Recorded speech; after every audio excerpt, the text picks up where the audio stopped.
Hello, grammarians. I wanted to talk to you again about mutant plurals. So to review, a mutant plural is there are only 7 of them in English, and they all change sound when they pluralize. You don't add an S, you don't add an EN, you don't change the ending, you change the vowel. And there are only 7. They go like this.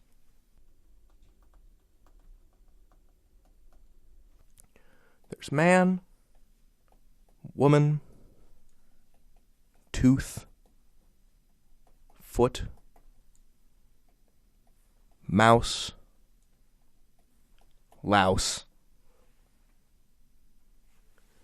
and goose. And these words become, in the plural, men, women,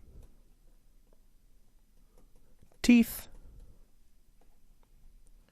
feet, mice, lice, and geese. Now, the reason that we have these 7 weird mutant plurals in English is kind of complicated, but I'm lucky enough to be able to work with an actual linguist.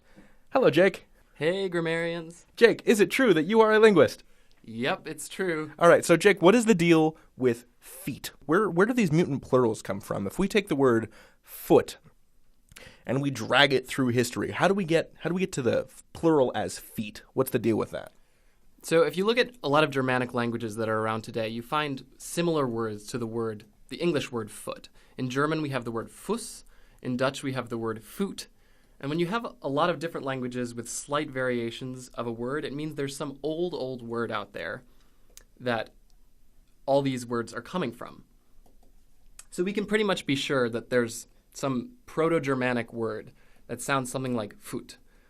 Now, back in those days, there was a different way to form the plural, and that was to add an E sound at the end of a word. So if the word was Foot, then the plural was maybe Futi. That means many foots. Now, there's a tendency in language that you have to understand here. It's called vowel harmony. Basically means that vowels within a given word, they like to sound like each other. So if you have 2 syllables, those syllables will start to the vowels in those syllables will start to converge. And in Germanic languages especially, there's one typical kind of vowel harmony, which is that you have two vowels in a word. The first vowel will try to sound more like the second vowel if that second vowel is the E sound, just like in the plural formation of nouns.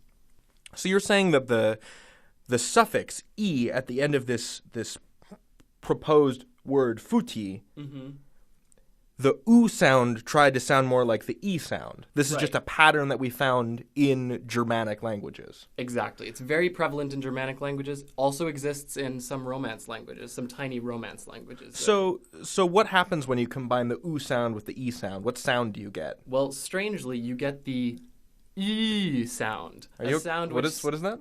The U sound. Are you okay? I think I'm okay. You know, we linguists have to deal with this kind of thing all the time. Sorry. We have very strong stomachs. Mm-hmm. You still get this sound in languages like German and Dutch. So then that's what this U is, right? So this sound, or I guess the plural of German Fuß is what? You said Füße? So bring this home for me. So at some point in the development of English, or of all these Germanic languages, we had the foot, we had this word foot, and then it turned into footy, and then it turned into what? And turned into füti? Something like füti, right. Okay. Now, eventually that U sound dropped out of English, which is why it's so hard for us to pronounce. And it was replaced in pretty much all cases with the E sound. Mm-hmm. So we get the word fiti, and then the E drops off, and we're left with foot as the singular and feet as the plural. Cool. So it goes from foot to feety. Now, the same exact thing happened with the word mouse, which probably used to be moose, because in Frisian, which is the closest cousin to English, the word for mouse still is moose. Moose? And you find similar things in a lot of Germanic languages, like Maus in Dutch and Maus in German. The plural became musi, and then eventually misi. And then you get mis. Then during a few hundred years later, during the Great Vowel Shift, that mis becomes mice.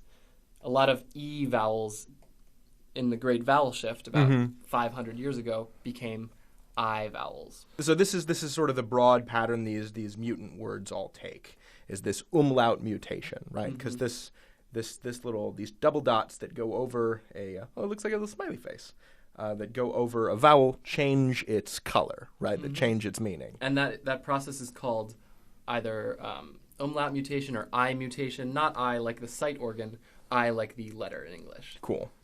Well, I hope that cleared some things up for you. You can learn anything. David out. Jake out. That was a high five, not a slap.